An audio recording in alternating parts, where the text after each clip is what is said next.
குழந்தைகளை 6 மணி ஆச்சுன்னா வெளியிலே போகக்கூடாமல் அவங்க சீக்கிரமாக வீட்டோட வந்து உட்கார சொல்லுங்கன்னு சொல்லுவாங்க. காரணம் என்னென்னு சொன்னால், அந்த நேரத்தில் அந்த சைத்தான்கள் வரக்கூடிய இடமாக இருக்கிறது.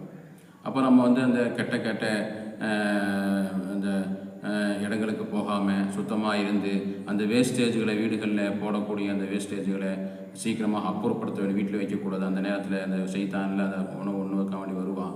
அந்த நேரத்தில் பெண்கள் குழந்தைகள் போகும்போது அது தீண்டக்கூடியதாக இருந்து அந்த குழந்தைகளும் இரவுகளில் அழுது கொண்டே இருப்பாங்க.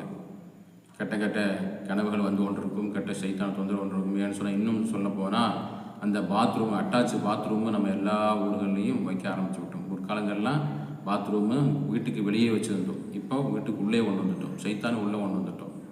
எனவே தான் அந்த சைத்தான் உள்ளே இருக்கிறனால, பாத்ரூம்லேயே இருக்கிறனால, பக்கத்து ரூம், நம்ம பெட்ரூமு அட்டாச்சு பாத்ரூம் பக்கத்துலேயே இருக்கிறனால நம்ம அந்த டாய்லெட்டை சுத்தமாக வச்சுக்கணும். அந்த ரூமை எப்போதும் நம்ம என்ன செய்யணும், நம்ம